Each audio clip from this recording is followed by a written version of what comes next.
So UFC 280 is upon us. It's UFC 280 fight week. I can't believe it's finally here. I've been so excited for this card for so long. I can't wait for this card. And don't forget, UFC 280 is not the only UFC that you're going to be getting this weekend. The day after, on October 23rd, the UFC is going to be hosting the next round of their Road to UFC tournament. The next round of the semi-finals, actually, of that Road to UFC tournament, where the winners of the whole tournament will get signed to the UFC. Very, very exciting stuff. Cannot wait for the whole card. There's amazing prospects on this card, as there kind of always is with a lot of UFC cards. But obviously, you're looking at the 2, the 3, the 4 massive fights at the top of the card. Dariush Gamrot, OMalley, Sterling Dillashaw, Oliveira Makhachev. This is the most stacked card of the year. I don't think we're going to get a more stacked card before the end of the year. I know that there's a few massive cards coming up, massive pay-per-view cards coming up later in the year, so maybe we see something different, but man, this is such a good card. I cannot wait to talk about it. I'm a day early on my predictions because I was going to do my Road to UFC predictions tomorrow, but it turns out everyone else is a day early on their predictions anyway, so I guess I'm not really, I think I'm missing the boat, but it doesn't matter. I'm so excited for this card. Let's go. Now, so the fight card starts at 3 AM in New Zealand, which is where I'm from, 3 AM on a Sunday, and this fight is probably going to take place like around 3:15, maybe 3:30 if they're really going to try and stretch it out. So that means that I get a little bit of a sleep in. I get to sleep into about 3:30 or so because I'm not that interested in watching this fight.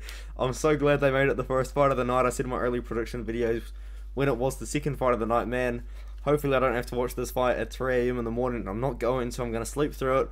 I'm going to miss it. The reality is Rosa really should win this matchup. She's by far the better striker out of the two. And I think she should just be able to outstrike Lena Lansberg. Lena Lansberg is 40 years old. It's a little bit sad. It is a little bit sad. But she's 40 years old, trying to make like a career comeback after being out for about 2.5 years, and it's just like, yeah, it's tough. But Rosa, 27 years old. I know that she's got a very good team behind her as well. I believe that she is the partner of Denise Gomez, who recently got signed to the UFC. She's 15-4, pretty good record. I know that their records aren't really meaning anything. She was on a pretty nice UFC win streak until she ran into Sarah McMahon, who was also old. Like, she's like 42 years old, but Sarah McMahon old and Lena Lansberg old are like two different stories in my opinion. Rosa really should win this one on the feet. It kind of kills the whole card. Like, why couldn't they just do this on October 29th or something like that? But it is what it is. Gonna be picking Rosa to win the fight. And now the next fight of the night, you got Mohammed Makai taking on Malcolm Gordon, and this is a fight I'm really looking forward to. I know Makhaev's a massive favourite. I feel like it's for good reason, but I am pumping the brakes on Mohammed Makhachev a little bit. After he absolutely destroyed Cody Durden in his debut, I was like, man, Makhaev's legit. He's got to run through a lot of these top guys. Then he ran into Charles Johnson, who took that fight on short notice, and I know he took him down 12 times, but he never really had Johnson in a lot of trouble. Johnson really was just trying to defend everything, to be fair. But it was a little bit more of like a reality check for me. But like, okay, Mohammed Makhachev, he's 22 years old, he's still developing, he's still got a lot more skill set to develop. And I think that Malcolm Gordon, honestly, in my opinion, I think this might be a step down in competition for Makhachev. I really think they should be able to beat Malcolm Gordon. But after this, I'm really expecting Mohammed Makhachev to fight someone like Jeff Molina, who they've been exchanging words with. I'm expecting Mohammed Makhachev to maybe fight Tim Elliott. I know he called out Tim Elliott, and Tim Elliott kind of avoided him and decided to fight someone else. I feel like that's kind of the matchup that Makhaev's going to get after this one here. Like, he's already 2-0 in the flyweight division, which isn't the deepest division in the world, and he has beaten a good fighter in Cody Durden. No, Cody Durden at the time was on a losing streak, I believe, but yeah, he bounced back with a good win over JP Bays by first round KO. So I guess that's pretty cool. Malcolm Gordon, he's coming off that weird win over Dennis Bondar. It was weird. I mean, you can still give him the win. It is what it is. But then he beat Francisco Figueiredo in an interesting fight. And I believe Francisco Figueiredo just gassed out in the third round, and Gordon was able to take over from there. He lost to Emir Albazi. That happens. Lost to Sumadajiri. I guess that kind of happens as well. But yeah, I really think that Makhachev should win this matchup here. And I do worry about the durability of Malcolm Gordon. Just in general, like we've just seen him get hurt on the feet, and I don't know if Makhachev has the striking yet to hurt Gordon on the feet, because I feel like he does just have a really good solid grappling base, and he's developing that striking. I know he's got a really crazy amateur 23-0 MMA career there, but I still think Makachev's striking is developing. I don't see him getting a KO on Gordon on the feet. I mean, maybe he will. I know he almost knocked out Cody Durden with a knee, but I'm going to be picking Makhachev to win by submission, rear naked choke. I think he's going to grind on Gordon for the first round and then eventually get the submission. So I'm going to go with Makhachev by rear naked choke, kind of up against the cage, as a lot of fighters with his sort of style end up getting. So give me Makhachev by submission in this fight here. In the next fight, you've got Armon Petrosian taking on AJ Dobson. I think this is a very interesting matchup as well. I've still got to side with the favourite in Armon Petrosian in this fight here, though. He's a little bit taller. He does actually have the shorter reach, which is interesting. AJ Dobson with a 76-inch reach is pretty crazy, but I like Armon Petrosian striking. I think he's got really good striking. I know he's coming off a loss to Brallho, where he was controlled on the ground for the majority of that fight, but that's Brallho, man. Brallho made Godzi look bad, you know what I mean? So, I don't really blame that loss there. Armon Petrosian's really a striker. He is coming off that weird win over Gregory Rodriguez, where there was a couple of knockdowns in the fight, which I guess kind of dictated who won the fight in the judges' eyes. It was a tough one. It could be scored either way. But yeah, he beat Kaloyan off a loss as well. I remember predicting that fight, and I believe I picked Petrosian to win that Dana White's Contender Series fight just when my channel was getting started, because Kaloyan had such a padded record. It's absolutely insane. But for AJ Dobson, he's coming off that loss, the first loss in his career, and he's lost to Jacob Malkoon. And I know Jacob Malkoon's from Australia, and I'm from New Zealand, and I'm going to be watching him probably fight in Perth next year. But you can't lose to Jacob Malkoon, especially since we saw Jacob Malkoon not be able to capitalize and finish Nick Maximov, who could barely walk after that weird leg injury. Like, it's a scary look losing to Jacob Malkoon, man. And I'm just going to be picking Petrosian here. I feel like both guys, for the most part, do have a very good striking base, but the guy with the better grappling that's to lean on is AJ Dobson. But I think that Armon Petrosian's going to be good enough on the feet to kind of keep AJ Dobson at bay, and probably defend the takedowns as well. He should be able to defend Dobson's takedowns and just win on the feet. And I'm going to actually go with a knockout here. I think Petrosian gets a KO. I don't think he's got a KO in his UFC career. He does on Dana White's Contender Series, but not in the UFC. I think he gets one here in front of a crowd, in front of the Dubai fans. I think that Petrosian should get a KO in this matchup over AJ Dobson here. Dobson's got a chance to win. I don't mind him as an underdog. If someone told me that they were picking AJ Dobson, I wouldn't cry about it. But I'm not gonna trust Dobson to get takedowns on Armon Petrosian. I think Armon Petrosian keeps it on the feet, and I think he wins a striking fight for the most part, really. And now we move on to the next fight. You got Abubakar Nurmagomedov taking on Godzi. And honestly, at the start I was picking Abubakar Nurmagomedov, but then I realized that this fight's at 170 pounds, and because it's at 170, I like Godzi in this matchup here. It's going to be very, very interesting though. Abubakar Nurmagomedov has not fought in a year and a half, and even then he was out grappling Jared Gooden, who I guess is a pretty good fighter, but he's not like the top of the top. And then he lost to David Zawada by submission. I don't even know if Zawada's still in the UFC anymore. I know he lost to Alex Morono by decision. I think someone else by decision as well. So that might have been the end of his career. But you see, Abubakar, I'm not too sure what he's been doing for the last year and a half, because now he's about 32, 33 years old. He's kind of at the end of his peak, and Godzi right now was in his prime. I know he took a pretty big loss when he lost to Brallho. I picked Brallho as an underdog in that one. Literally no one was picking Godzi in that, but I really like Brallho as a prospect. And yeah, Godzi, he kind of got beaten in his own game. Brallho was out grappling him, he was out wrestling him. But I guess in hindsight, that is Brallho. Brallho is a really good fighter. But he was too small for Brallho. Brallho's pretty big. Like, he's not massive for 185, but he's pretty big. And Godzi, in my opinion, was just looking a little bit too small. So I think the move down to 170 pounds is a smart play. I think it's a great move. And if he looks good on the scales, I'm gonna side with him. But if Godzi like misses weight, or if he looks terrible on the scales, I might consider picking Abubakar on this one here, because it's just a tough one. I feel like either way, both guys do have similar styles. They're both going to be trying to implement it on each other, but I like the fact that Godzi is hopefully going to bring down that strength and that power that he had at 185, bring it down to 170. Also, Godzi's got pretty good jiu-jitsu. Like, he one played knee bar over Yancy Silva, and Yancy Silva as a pretty good grappler himself. He beat good guys on the regional scene as well. So did Abu Bakr. He was fighting on PFL, you know, but I'm going to be going with Godzi. It's a fight I was picking Abu Bakr to win, but I didn't really realize at the 170. I don't know how I missed that in my early prediction video.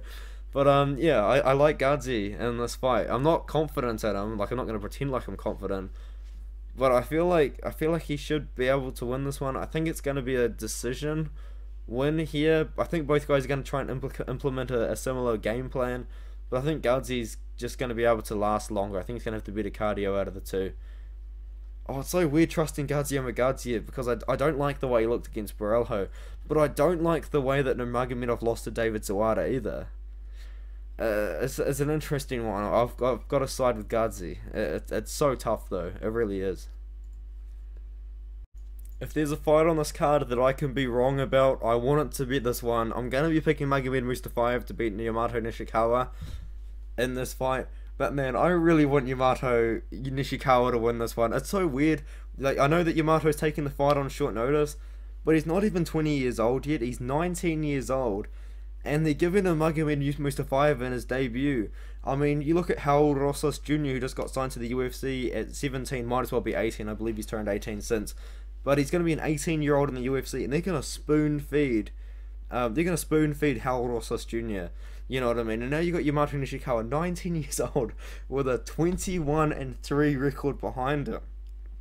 It's a great record. I don't understand why they wouldn't really want to build on that. You know what I mean? Like, that's a crazy record. And I feel like maybe they could have done Yamato a little bit better. Maybe signed him and then kept him around for the card in South Korea next year or something like that. Mustafayev's been tired of fighting the top of the top of lightweight for a while. A loss to Brad Riddell ain't too bad, and that one there, Mustafayev was kind of looking for the takedowns and he was getting them, but Brad Riddell dropped him at some point in the fight. And then also, again, Mustafayev was winning a round, and then Brad Riddell kind of ended up on top and got really good ground and pound and won the fight that way. I know it's 2.5 years ago, I just realized I'm talking about, and then he also knocked out Rafael Fiziev when he was on the come up. He's a potential title challenger. He lost to Kevin Lee 6 years ago. 6 years ago, Kevin Lee was a different fighter. He was a pretty good up-and-coming fighter himself. But, yeah, I guess maybe one thing you could pick out is, he hasn't fought. This is Mustafayev. Mustafayev hasn't fought for about 2.5 years, which could be a little bit of red flag in Yamato Nishikawa. For 3 weeks ago, when I was predicting, when I was doing my early predictions, it said like 1 week ago, and obviously they've changed it to be 3 weeks ago, which is probably a lot more accurate. But Yamato's fighting often. He's only fought 5 times in the last year, which kind of makes you think, how many times did this guy fight when he was 17, 18 years old to have a 21-3 record? But I want Yamato to win. Sorry, I haven't even broken down the fight yet. I've just been talking about their records. But what I see in Yamato is he's mostly a grappler, but his striking's not bad. But he's not that comfortable on the feet. I feel like his striking's a little bit. It's a little bit like it's like he's kind of like an inexperienced striker. I know that makes no sense whatsoever, but it kind of looks like that way. He doesn't look that comfortable on the feet, even though he's still a good striker anyway.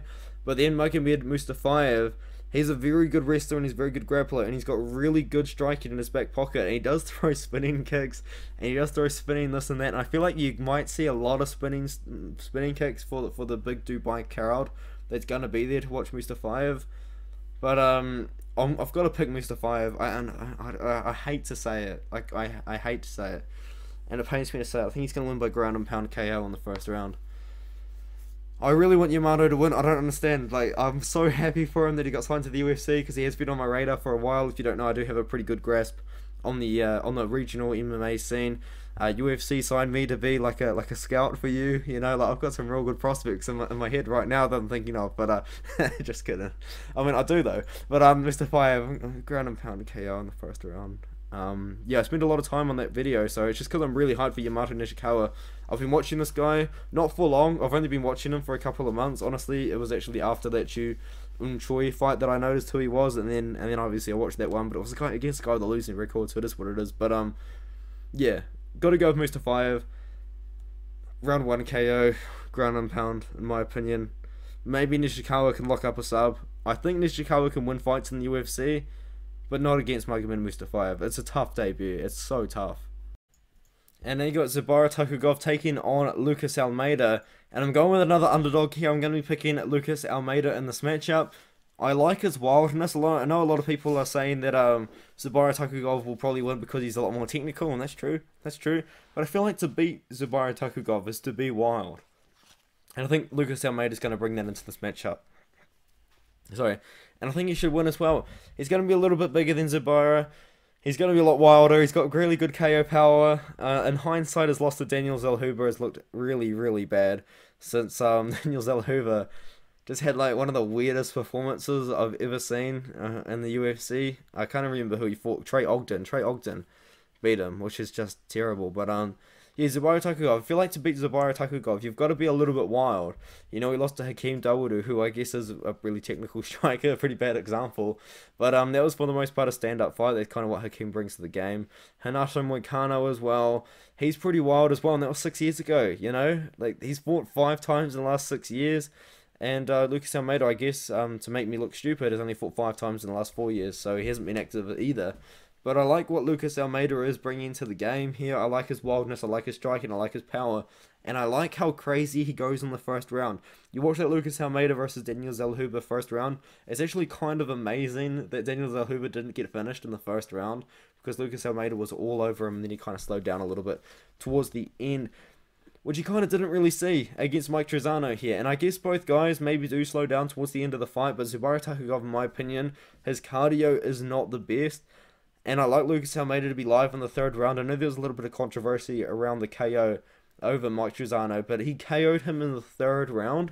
And I feel like that definitely tells you something. It tells you that he still got KO power in the last round of the fight. And I feel like if Zubaira Tukhugov is slowing down and Lucas Almeida is still keeping on that pace and he's still got that power, I feel like maybe he can get a finish, a very late finish towards the end of the fight. So I'm going to be going Lucas Almeida to get a KO in this matchup here. It's a risky one, I know, but I'm liking Tukhugov here. So I think that we should see. Sorry, I think I'm liking Almeida here. So I think we should see Almeida potentially get a finish late into the fight. And now we've got Volkan Oezdemir taking on Nikita Krylov. I'm going to be picking Nikita Krylov in this matchup here. For some reason, though, I do have a pretty bad read on him in the UFC. He's so experienced. He's got 37 pro fights. He's been in the UFC for so long. And I feel like he's kind of flown under the radar until somewhat recently, where he's been kind of fighting at the top of the division. And he's fighting these top guys. A split decision loss to Glover Teixeira looks pretty good now. A win over Johnny Walker in the grappling looks pretty good now. A close, somewhat competitive fight loss to Magomed Ankalaev is looking good. A submission loss to Paul Craig, I guess, isn't the worst or the best loss to have, but that's kind of how Paul Craig wins. And Nikita Krylov was dominating that fight until he got submitted. Paul Craig really threw up the Hail Mary triangle choke and won that match up there, and he knocked out poor Alexander Gustafsson. But yeah, Krylov's on a pretty good run. I know he's 2-3 in his last 5. But I wouldn't look at the record. I wouldn't look at the green and red dots there. I think you've got to kind of look at the performances themselves, and Krylov is looking good. He's a very well-rounded fighter. That's kind of how I recognize Krylov as just a very well-rounded fighter that can get it done anywhere. And I think he's got a really good striking. He's got really good striking, and he's got good power as well. He was beating Paul Craig. He almost knocked out Paul Craig as well on the ground. He's bouncing his head off the canvas when Paul Craig was lying on his back. And then he just fell into Paul Craig's trap, man. He fell into that triangle choke, and it's just how Paul Craig wins. Volkan Oezdemir, I picked Volkan Oezdemir to beat Paul Craig with a lot of confidence, actually. Mainly because I thought he was going to knock him out, and knock him out very early and just easily, like he did at the start of his UFC career. If you don't remember that, Volkan Oezdemir at the start of his career was crazy. This guy's knocking people out within a minute, and doing it in style as well. It was pretty awesome, but yeah, he's slowed down a little bit. He's not the same fighter anymore, in my opinion. He really just has slowed down. And I feel like Volkan Oezdemir and Paul Craig, if they were to fight a couple of years ago, Oezdemir really would have knocked out Craig in 30 seconds. But Oezdemir won. I was really confident in Oezdemir in that matchup as well, by the way. And he didn't look that great. Like, he didn't look so good on the feet against Paul Craig. I mean, Paul Craig's striking is pretty terrible. And it's just because he's a grappler, and he obviously doesn't really focus too much on the striking, and I think that's definitely something that you can respect about Paul Craig. Paul Craig knows that he's really good at jiu-jitsu, and he kind of sticks to it, which is good. It's very high fight IQ for Paul Craig. I'd much rather see him do that than fall in love with the hands. But Yeah, a little bit off topic as well, sorry, but he lost to Ankalaev. He got knocked out by Yuri. It was a pretty competitive fight before that happened, though, but I think Krylov should win, man. Krylov's got the takedown threat as well. He can get the fight to the ground if he wants to. He can get ground and pound if he wants to. And I'm going to pick that. I'm actually going to pick ground and pound KO for Nikita Krylov. I don't know if he is going to want to wrestle with Volkan Oezdemir. Like, he probably does, because Oezdemir is a really good kickboxer. But I think he's going to have a lot of success on the feet as well himself. But I think we're gonna see some wrestling or some sort of grappling come out, even if it is just to kind of make Oezdemir start thinking about the takedowns. I think he gets to the ground eventually anyway. Nikita Krylov, maybe not ground and pound KO. I don't know if there's not really Krylov's style, man. I feel like he's gonna knock him down and he's gonna finish with ground and pound, but it's not gonna be like a little bit of ground and pound. It's gonna be quite a bit of ground and pound to finish off the fight. So yeah, give me Krylov by KO. I'm gonna pick him to win by that method in this matchup here. And now we move up to Makhmud Muradov taking on Caio Brallho, and Caio Brallho is on the card with the two guys that he defeated in his UFC career, Armon Petrosian on the early prelims, and Godzi Godziev on the prelims. Madness. And now he's going to be fighting Makhmud Muradov. Makhmud Muradov, man, his 14-fight win streak was snapped by Gerald Meerschaert of all people. I really thought Makhmud Muradov was going to run straight through Gerald Meerschaert and get a KO, and that did not happen whatsoever. The greatest of all time, Gerald Meerschaert, obviously he's got a submission win, which is awesome for Meerschaert. Terrible for Muradov though, and it really kind of stopped him in his tracks. He hasn't fought for a long time since then. He hasn't fought for over a year now, where Caio Brallho has fought 4 times. I was going to say 4 times in a year, and he has. And that includes 2 fights in Dana White's Contender Series within a month. He's joined the UFC about 6 months later. Fought Godzi Godziev. Fought a couple of months after that. Fought Armon Petrosian. 3 months later, he's fighting Makhmud Muradov in Dubai. Legend, man. I love Caio Brallho, and I just like what I see out of him. He's such a good prospect. I've picked every fight of his correctly except for one. I picked Aaron Jeffrey to beat Caio Brallho in the Dana White's Contender Series matchup. But since then, I've been picking Caio Brallho all the way. Picked him to beat Jesse Murray. He dominated Jesse Murray. Picked him to beat Godzi Godziev. He dominated Godzi Godziev. I wasn't that confident in him, but I did pick him to win. And I picked him to beat Armon Petrosian. I was very confident in him to win that matchup. And I wouldn't say I'm very confident in him to beat Makhmud Muradov, because Muradov's got crazy KO power. But I think if Caio Brallho is able to get takedowns and get the fight to the mat, it's going to be his world, man. Makhmud Muradov, he wasn't the same fighter when he was getting threatened by takedowns from GM3. And when GM3 got him to the mat, it was like almost game over, man. It was almost as if like Makhmud Muradov was, he just didn't want to be there. He did not want to be on the ground with GM3. And I think, I wouldn't say he panicked, but I'd just say he just didn't really want to be there. And he was struggling to escape GM3. And I think that Caio Brallho, man, a very young grappler, very talented grappler, jiu-jitsu student, jiu-jitsu training partner even of Damian Maia as well in the past. I think that we're going to see Caio Brallho get a takedown and get a submission. I think it's going to be done pretty quickly. I'm going to say first round submission for Caio Brallho. I know he hasn't got a finish in the UFC yet, but I think that he should be able to get a first round submission over Makhmud Muradov here, and he's going to really put his name on the map in this one here. I think they should get a finish by submission. So give me Caio Brallho to win this fight. And now we've got Belal Muhammad taking on Sean Brady. And I was picking Belal Muhammad to start with, and honestly, I've just accepted it. I've just accepted the fact that if I pick Belal Muhammad, Sean Brady's going to win. But if I pick Sean Brady, then Belal Muhammad's going to win. I've just kind of accepted it. And because I've accepted it, I'm going to be picking... Oh no, what am I doing? I'm going to be picking Sean Brady. No, I'm not. I can't. I'm going to be picking Belal Muhammad. Oh man. Oh dear, I'm going to look like an idiot. Yeah, don't trust me for a prediction on this one. And if you're going to take my advice, honestly, just don't bet the fight. Maybe if there's a good line on the over, but I really don't think there will be. I think the fight definitely goes the distance. Both guys aren't finishers, really. Like, Belal Muhammad's definitely not a finisher. This guy goes to decision in every fight that he's been in. Sean Brady, though, he does have good submissions in his record. He does have wins over Jake Matthews, submission over Christian Aguilera, went to decision in his last couple of fights as well before that. But, I'm going with Belal Muhammad, man. I just don't know how I feel about it, because the thing is, you guys were so right in my comment section when I said Sean Brady looked so bad against Michael Chiesa, and someone commented saying that it's because he broke his nose, busted his nose really early on, and Sean Brady couldn't really breathe the same. And I watched the fight back, obviously, and I was like, man, that's kind of true, you know? But at the same time, he still looked really bad against Michael Chiesa, and it's just... Like, I know he won, but he almost got ground and pounded out by Michael Chiesa towards the end of the fight, and you can't do that. Michael Chiesa's never KO'd anyone in his entire career. I think maybe he's got one on the Ultimate Fighter, but apart from that, he's never KO'd anyone in his entire career. So, yeah, I'm gonna side with Belal Muhammad here. The thing is, though, imagine if their grappling nullifies each other and they both have to strike. Like, who's the worst striker?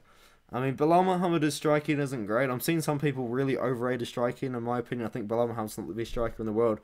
But Sean Brady was looking bad on the feet against Michael Chiesa, and it's just like, which side do you choose in a striking fight? I think you'd have to pick Belal Muhammad in a striking matchup. Yeah, there's a lot of arms, there's a lot of breaks in this prediction. It just tells you I'm not confident. That's just the facts. I'm not confident in this fight at all. I'm going with Belal Muhammad.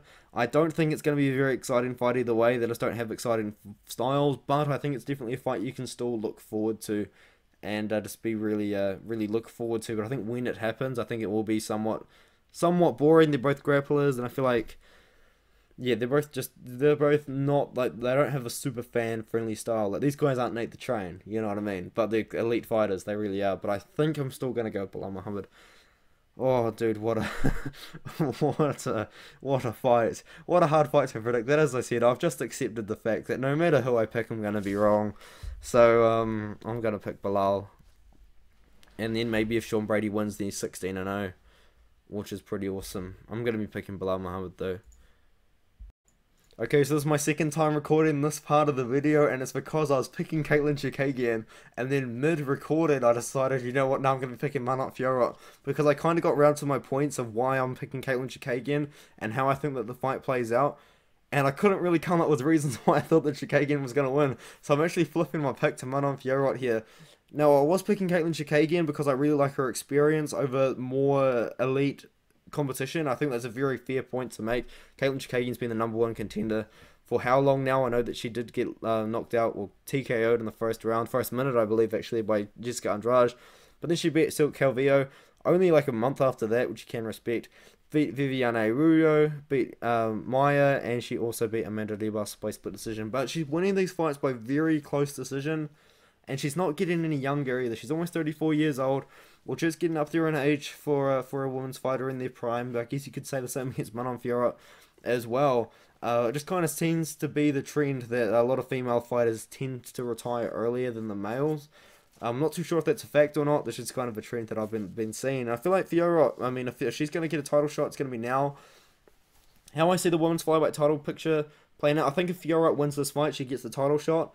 But I think if Chookagian wins this fight, I think they're going to give the title shot to Alexa Grasso, because I think we all kind of know that Chookagian versus Shevchenko is not a pay-per-view draw, like, whatsoever. But if they did, like, Alexa Grasso versus Valentina Shevchenko in Mexico or something, I mean, it wouldn't be a main event, but I think it would be a really good co-main event to maybe, like, a Brandon Moreno fight or something like that. So maybe they could do that. I think Fiorot is going to win, and the reason why is she's got power on the feet that Chookagian's going to have to respect, and I think that Chookagian's gonna get Fiorot. No, sorry. I think Fiorot's gonna get Chookagian's respect in this matchup, and that's really the only reason why I'm picking Fiorot. She's got power on the feet. I know she hasn't got really KOs recently, but she is looking good. I know she's not fighting the same level of competition that Chookagian has been for years. Chookagian, I feel like, would be the world champion if Valentina Shevchenko didn't exist, but I'm gonna have to pick Manat Fiorot in this matchup here. I think that she's gonna be able to look really good on the feet. I think she's gonna land with power. And I think I don't think she's going to knock out Chookagian, but I think she's going to get Chookagian's respect and just win a decision like that, despite out-volume Chookagian, landing the harder shots. Another point is, why is this fight on the main card? Disney has ruined ESPN, which is now, like, kind of ruining, like, the main cards of pay-per-views. No one in the world is buying this pay-per-view to watch Chookagian versus Fiorot. I'm sorry, there's not a soul out there. No one. You could put Oezdemir versus Krylov on this main card to open up the main card. That was a banger of fight, in my opinion. Mohammed versus Brady, although it might not be the most eventful fight in the world, it's still a fight that's going to bring pay-per-views. You know what I mean? You could even put, if you want to go all the way down, you could even go Mohammed Makhachev versus Malcolm Gordon on the main card. Lucas Almeida versus Takugov should be a great fight. They could go on there too. I think putting Kyle Brallho versus Mike Muradov on there over some other fights would be a mistake. I think Oostamir versus Krylov would be a much more fitting main card fight, especially since they're all lower weight classes. You got 155, 135, 135, 155. Why not mix it up and chuck a 205 fight in there? You know what I mean? I think it just makes sense. But yeah, that's my rant over. I just don't understand why these ladies are on the main card. It's not a pay-per-view draw fight at all. Most people picking Fiora, I understand it, but I'm picking Fiora too. Not a lot of confidence at all. It's women's MMA. I'm so bad at picking women's MMA. I just can't do it. Yeah, picking Fiora. And now we move on to the first good fight on the main card. Beneil Dariush taking on Mateusz Gamrot. And I feel like Dariush is going to be slept on quite a bit by a lot of people here. I mean, the odds I reckon are sleeping on him. I think he's a little bit too big of an underdog in this matchup. I am going to be picking Gamrot though. So I guess you could say I'm sleeping on him as well. I mean, I wouldn't be surprised if he got a win. But it's kind of crazy how people on Instagram have just all of a sudden started talking about how Beneil Dariush was robbed as a title shot, this and that. And it's like, no, he wasn't. You know what I mean? I feel like people just don't quite understand the timelines and how things work. But Beneil Dariush, he beat Tony Ferguson, right? And then he did nothing. He sat and did nothing. He called out nobody. He didn't call out Dustin Poirier. He didn't even call out Conor McGregor. You know what I mean? Like everyone does. He didn't call out Justin Gaethje. Didn't call out anyone in the top 5. Just beat Tony Ferguson and called out Elon Musk, and that was that. He had his 5 minutes of fame and then just disappeared. And then he was meant to fight Islam Makhachev, which would have been a pretty interesting fight. But he can't get a title shot after beating Tony Ferguson, and then before that he beat Diego Ferreira by split decision, Scott Holtzman by just random spinning back fist, Drakkar Close by KO. That is a pretty good highlight, and they're still using that highlight to this day. And then Frank Camacho, these just aren't well aging wins. And they're not wins that are going to get you a title shot. You know what I mean? I feel like Beneil Dariush really wanted a title shot. He really should have thrown his name into that mix when things were really heated up in the lightweight division about a year and a half ago when Conor McGregor and Dustin Poirier were fighting each other. And lightweight was ablaze. It still is. It still is probably the best division aside from bantamweight. Bantamweight and lightweight are the best divisions. Maybe now that Jose Aldo's gone, bantamweight's taken a little bit of a hit. But Mateusz Gamrot, you know, he came into the UFC, controversial loss to Guram Kutaladze. I do think that Gamrot did win that fight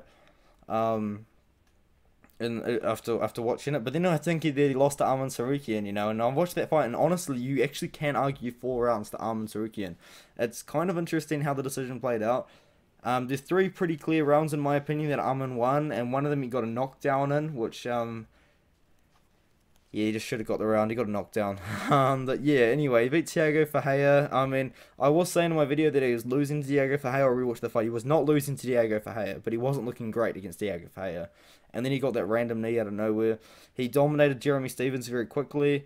He beat Scott Holtzman by KO. I guess that's another common opponent that they have with each other. But another thing is, though, Beneil Dariush, I don't think he's been taken down in like 5 years. Or something crazy like that, which would sound crazy, but he doesn't fight often, like, whatsoever, and a lot of the guys that he's been fighting aren't really guys that would want to take him down anyway. But Gamrot, I feel like, is a guy that is going to. And it's going to be interesting, because if Dariush hasn't been taken down for 5 years, then how's he going to react when he does get taken down? Because I do think that Gamrot's going to land at least one takedown on Dariush, for sure. And if Dariush hasn't been taken down in so long, he hasn't been put on his back for so long, how are we going to know how Beneil Dariush is going to react to situations like that? And Gamrot's grappling is very elite. I really like Gamrot in this matchup. And, I mean, I like Dariush too. There's a very good argument for Dariush to win the matchup. Very underrated fighter, as I said. But I'm going to underrate him as well myself. I'm going to be picking Mateusz Gamrot to win this matchup. I think he's going to get the fight to the ground. And if it does get to the ground, it's going to get interesting. It's going to get very interesting. That's going to be a great scrap. But I'm going to be picking Gamrot to win. Fight goes the distance, likely. I mean, I'm not too sure. There really could be a finish in this fight. But I'm going to be picking Mateusz Gamrot to win the fight. And now we move on to a fight which is very, very exciting. Petr Yan taking on Sean O'Malley. It's a good fight, man. It's a good fight. It's a fight to look forward to. I think you've got to side with Petr Yan in the fight and the matchup, though. And honestly, Sean O'Malley is a really good striker, but I do believe that Petr Yan's the better striker, you know. Petr Yan, if you want to watch a really, really high-level striking fight, option 1, watch Brad Riddell versus Rafael Fiziev. Option 2, which in my opinion is the better option, watch Corey Sandhagen versus Petr Yan. Those guys made crazy reads on each other. It was such a technical striking matchup. Both guys looked amazing in the fight. It was pretty high volume as well for a Petr Yan fight. It was great. It was a very, very good striking matchup. Really, really recommend watching it. And I just think that Petr Yan's just going to be the better striker than Sean O'Malley. Petr Yan, though, one thing that is very frustrating, and in my opinion, is why he lost to Aljamain Sterling in the rematch. He's so low volume in the first round, and you could even extend that to the first 2 rounds. He's making reads on his opponent. He's figuring his opponent out. But I feel like maybe at this level, it's taking him too long, and it cost him the fight against Aljamain Sterling. In the first round, it took 2.5 minutes for Petr Yan to throw anything. And meanwhile, that whole 2.5 minutes that Yan was doing nothing, Aljamain Sterling was doing not a lot himself, to be fair, but he was scoring points. He was landing something, you know what I mean? And Yan was just kind of standing there, making reads, kind of pushing, kind of pressuring in the center of the octagon. But it's not how you score points. You know, and speaking of not scoring points as well, in the Sean O'Malley fight against Pedro Munoz in the first round, Pedro Munoz landed nothing to the body, nothing to the head, but he did land a lot of leg kicks. And a lot of people are saying, but Sean O'Malley was checking those leg kicks. But yes, but in the judges' eyes, I don't feel like the judges' eyes are looking for a check. You know what I mean? I feel like they're seeing Pedro Munoz be more offensive and looking to inflict more damage on his opponent, although maybe he's actually taking more damage from the check. Because I don't know if you guys have ever kicked before, but I might not look like it. I know I'm a very, very big boy, but I've kickboxed for years. I don't do it anymore because I had a mad surgery on my jaw. But checking kicks hurts. It's like kicking a pole because you're kicking someone else's shin to shin. Very painful, unbelievably painful. And but yeah, anyway, the point is, I think Petr Yan, I think he's gonna be kicking at legs over O'Malley. I think it's a little bit overrated, the brittleness of O'Malley's legs. He kind of had one freak injury, now everyone goes on about it. But Petr Yan is gonna be kicking the legs. I think he's gonna start off a little bit more aggressive as well in this matchup here, especially because it cost him the win over Aljamain Sterling. And I'm thinking that the fight stays on the feet as well. And if it goes to the ground, it's going to be Yan that's initiating the takedowns, initiating the wrestling, you know what I mean? I think Sean O'Malley might win the first round if Yan fights like he normally does and is very low volume. But I'm very wondering how this fight affects Sean O'Malley's stock. Because if he gets dominated by Petr Yan, does the stock go down or does the stock go up for taking the match out? And if he beats Petr Yan, he gets a title shot. That's just got to be a sure thing, right? Surely. But if it's a competitive fight, I think Sean O'Malley's stock goes up. I think maybe if it's a competitive fight and Sean O'Malley loses, he fights Cruz. Maybe even if he gets dominated, he's probably going to fight dominant Cruz. But I think in the matchup, though, I think Petr Yan, I think he's just the better striker. I know that Sean O'Malley's bread and butter, but you've really got to watch the Corey Sandhagen fight to see how good of a striker Petr Yan is. And Petr Yan's offensive grappling is pretty strong as well. And I don't really mind the odds of Petr Yan getting on top of Sean O'Malley after a takedown and getting full might and getting some really good ground and pounds. I don't mind that either at all. Maybe towards the end of the second round, he takes down Sean O'Malley, starts ground and pounding away, and then really puts it on him in the stand-up in the third round. I don't know how I feel about this fight for Sean O'Malley. I'm going to pick Petr Yan to win by KO. And it might even happen in the first, second, or third. It could happen at any time. I genuinely see Petr Yan being a very elite fighter. Very elite fighter. And I don't see many people beating Petr Yan for a long time. By the way, I picked Petr Yan to beat Sterling in the second fight. I was wrong. I do think Sterling won that matchup. And I actually picked Aljo. I actually had money on Aljo as well, by the way, to win the first fight, which I got lucky on. But yeah, I'm picking Yan. I'm picking Yan by finish. I think it's KO as well. And for the first title shot, the UFC 289, I had to bring on a special guest. We brought on Bear, my French bulldog. Hopefully he doesn't snore into the microphone too much. But Aljamain Sterling taking on TJ Dillashaw, a fight I'm really looking forward to. A weird fight in a way. I feel like a lot of people are sleeping on Sterling. I think that Sterling really should get the win in this matchup here. I like his grappling. And I like his striking as well, by the way. But TJ Dillashaw, you know, he popped 4 roids by coming down to 125 against Henry Cejudo about 4 years ago. He's done his time now. Come back, fought Corey Sandhagen over a year ago now, might I add, and he won a split decision in the fight, which I didn't score for him. I thought that Corey Sandhagen won that matchup, but I guess TJ Dillashaw got the nod, and now he's fighting Aljamain Sterling. I think that we're going to see Aljamain Sterling submit TJ Dillashaw at some point in this matchup here. I really like the grappling out of Sterling. We saw what Sterling was able to do to Petr Yan in rounds 2 and 3. And I think if he does that to TJ Dillashaw at a 36, almost 37-year-old TJ Dillashaw, I think he's going to end up getting a finish at some point in the fight. On the feet, I don't mind Sterling either. I know Sterling was losing to Yan on the feet for the most part, except for that first round of the fight.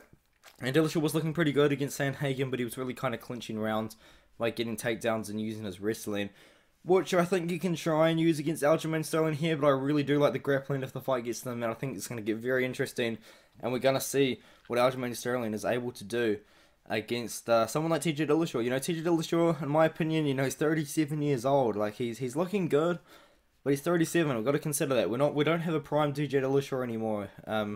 You know what I mean? I feel like Aljamain Sterling's just got a very underrated career. I mean, in the last 5 fights that he's had, he fought Jimmy Rivera 22-2 at the time. He hasn't been active 5 fights in like 4 years, but anyway. Pedro Munoz 18-3 at the time. A different Munoz to what OMalley fought for sure. Corey Sandhagen dominated, well, didn't really dominate him, but he submitted him in the first round. Petr Yan, you know, controversial, but then in my opinion he did come back and beat Petr Yan. He won the first 3 rounds in my opinion. Won the first round because Petr Yan did nothing and then out-grappled him for the next 2 rounds. So I thought Sterling won the fight. Close matchup though. And I'm looking forward to Sterling versus Dillashaw. I think it's going to be a very good fight. I'm going to be picking Sterling to win. I think maybe Dillashaw could look good if the fight leaves the 3rd round. Maybe Dillashaw could start to take over like Yan did. But yeah, I'm going to be picking Aljamain Sterling to win this matchup here. And so is most of Tapology as well, to my surprise. I thought a lot of people might be off the Sterling train, but I think people are... They're either fading Dillashaw for being so old, or they're picking Sterling because he won over Yan. So, good fight there. Looking forward to it. And now we move on to the main event. Charles Oliveira versus Islam Makhachev. And Bea has decided to stick along for the main event. She's excited for this fight as hard as you are, because this poor dog is going to have to wake up at 3 AM in the morning for when I wake up to watch this fight card. It's a sad day for Bea. Maybe she'll have to sleep elsewhere. She normally sleeps on my bed, but since I'm getting up at 3 AM, maybe she wouldn't want to do that. But I'm picking Charles Oliveira to win the matchup, man. I really do see a path to victory for both guys. Like, I'm not some crazy Charles Oliveira fanboy, which I am, but I do see a path to victory for both guys. I feel like if Islam Makhachev's gonna win, it's going to be with the wrestling, because I feel like Oliveira's got him covered kind of everywhere else, and I think you kind of got to agree with me in that one there. Oliveira, in my opinion, is the better striker out of the matchup, and he's definitely got the better pure jiu-jitsu in the matchup as well. But what Islam Makhachev brings to the table is really good wrestling base, and a good ability to stay on top of fighters, control them, and ground and pound them. But the fighters that he's looking really good against in his last couple of fights are Dan Hooker, who fought him on like 2 weeks' notice after fighting Nasrat Haqparast, a pure boxer, and Bobby Green, who fought him on like 2 weeks' notice. I think less than that, actually. In fact, I think it was like 5 days' notice. And he fought Nasrat Haqparast before then too. Like, it was just he's been looking really good. He's been dominating these strikers that are fighting him on short notice, you know what I mean? And in the past, fighters that have been fighting him that are good grapplers, I think Bea is slipping off. Maybe she wants to get off, I don't know. But the fighters that have been fighting Islam Makhachev, the good grapplers, they're looking pretty good. Like, he fought Thiago Moises. It took 4 rounds for Thiago Moises to get finished by Islam Makhachev. You know what I mean? Because he had prepared for that matchup. Drew Dober, you know, it took 3 rounds for Islam Makhachev to finish him, and he dominated that fight. Took Drew Dober down in the first round, took him down in the second round, and eventually got a submission in the 3rd round after a very dominant performance. But that's what I'm seeing out of Islam Makhachev. I feel like guys that are preparing for Islam Makhachev and guys that are somewhat good on the ground, they're not necessarily giving Islam Makhachev trouble, but they're definitely stifling his game enough to where I feel like someone like Charles Oliveira, who unanimously among the MMA community has some of the best MMA jiu-jitsu in the UFC right now, definitely in the lightweight division for sure, and also he's got really good striking, you know what I mean? Like, you watch that Justin Gaethje fight, and he gets dropped a couple of times.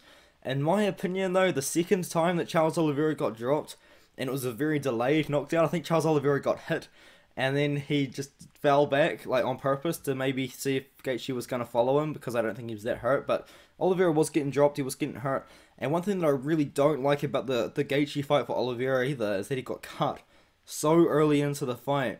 And I feel like maybe if Islam Makhachev ends up on top of Charles Oliveira and opens up a big cut in the first round, I feel like that could really pay dividends for Islam Makhachev moving forward in the fight. So I can see Islam Makhachev winning the fight with the wrestling, but I don't see the fight going that way.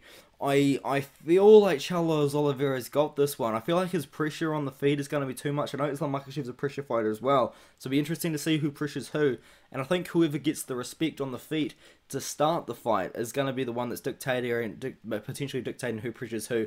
Because if Islam Makhachev is forced to respect Charles Oliveira's stand-up, he's going to probably start getting on the back foot, and Charles Oliveira is going to be able to walk him down like he did to, he didn't really do it to Justin Gaethje in that fight. There was a lot of clinching, but he's going to walk him down like he has done to opponents in the past. I think maybe Dustin Poirier is a pretty good example of that one there. Charles Oliveira, though, you watch that fight against Justin Gaethje, he's got really good clinch work as well. He was kneeing Justin Gaethje in the clinch. When he was getting close, he was throwing elbows. He was even trying to pull a standing guillotine on Justin Gaethje in the middle of the cage as well, which is interesting. And a lot of things, something that people don't bring up, and Islam Makhachev fans, you cannot deny this. This is just a fact that I'm about to bring up here. After Islam Makhachev got knocked out by Adriano Martins, he was meant to fight Drew Dober in the next year, and he was pulled from that event. Makhachev tested positive for banned substance at weigh-ins. And people don't talk about this enough. He's a juicer. And I feel like maybe he could be on the sauce for this matchup because it's in Dubai. He's going to have the State Athletic Commission on his side, you know. So I guess you could get a little bit of conspiracy theories there. And another little theory maybe for Islam Makhachev. Everyone's talking about Charles Oliveira potentially struggling to make the weight because he didn't weigh in at 155 on the dot in Arizona, Justin Gaethje's home state, by the way. Even though he weighed at 155 flat on the scales, and there's a photo of him doing it too in this hotel room. Islam Makhachev I don't think that Islam Makhachev has weighed in 155 on the dot in his career. He's always weighed in at 155.5, 156. The last fight was a catch weight, but it was Bobby Green that wanted the catch weight, so I won't take that away from him there. But that's another thing. Islam Makhachev's getting his title shot off of short notice win over Bobby Green. It just occurred to me. What?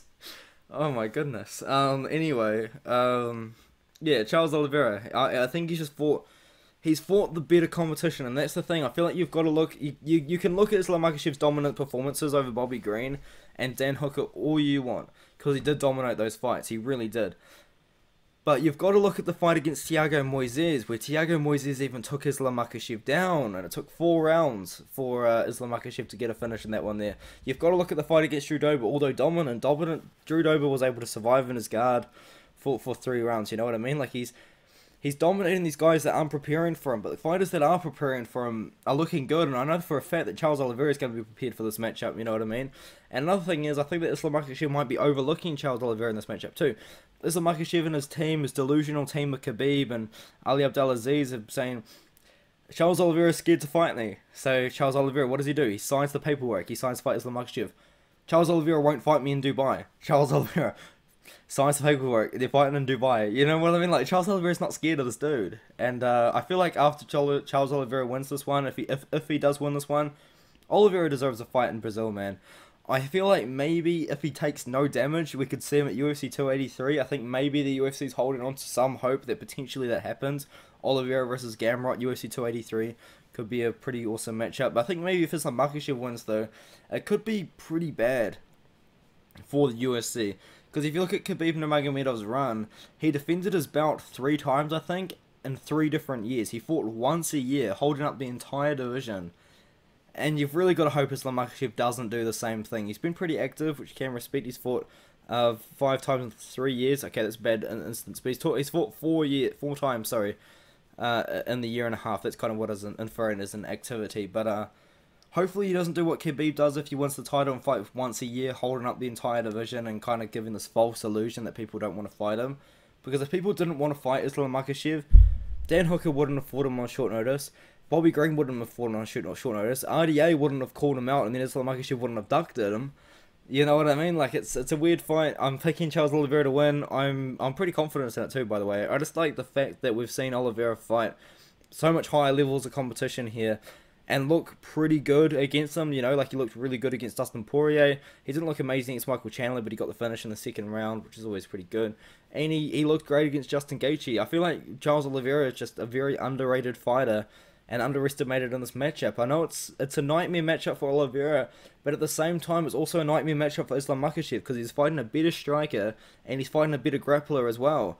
Charles Oliveira is just fighting a really good wrestler that's very heavy on top and has good ground and pound. So maybe if Charles Oliveira can avoid the ground and pound, can avoid maybe like if he can stay safe on bottom or even throw up submissions on bottom as well, and that's not really his style, his jiu-jitsu style, but I think it's such a good fight. It's going to be a great fight. You know what I mean? I feel like you just got to go with Olives, though. You know what I mean? He's just looking like a different level here. And I like him. I like his activity, too. You know, the thing about Charles Oliveira is he won the belt against Chandler a year and 4 months ago, defended it 6 months later, so he took a little bit of time off. But he took damage in that fight, which makes sense. And then he fought 5 months later against Justin Gaethje, and he's going to fight 5 months later against Charles Oliveira, against Islam Makhachev. And if he doesn't take too much damage in this fight here, we could see him fight potentially in another 4 months in Brazil. Man, I love Charles Oliveira. I think he's going to get it done, guys. I think he's going to get a finish. I think he's going to finish Islam Makhachev, and I think he's going to do it within like 3 rounds. I don't think Oliveira's going to win a decision. If someone's going to win a decision, it's going to be Makhachev. I'm going to be picking Oliveira to win the fight. Man, it's a good one. I can't wait. I can't believe he's such an underdog too. Oh, what a great fight.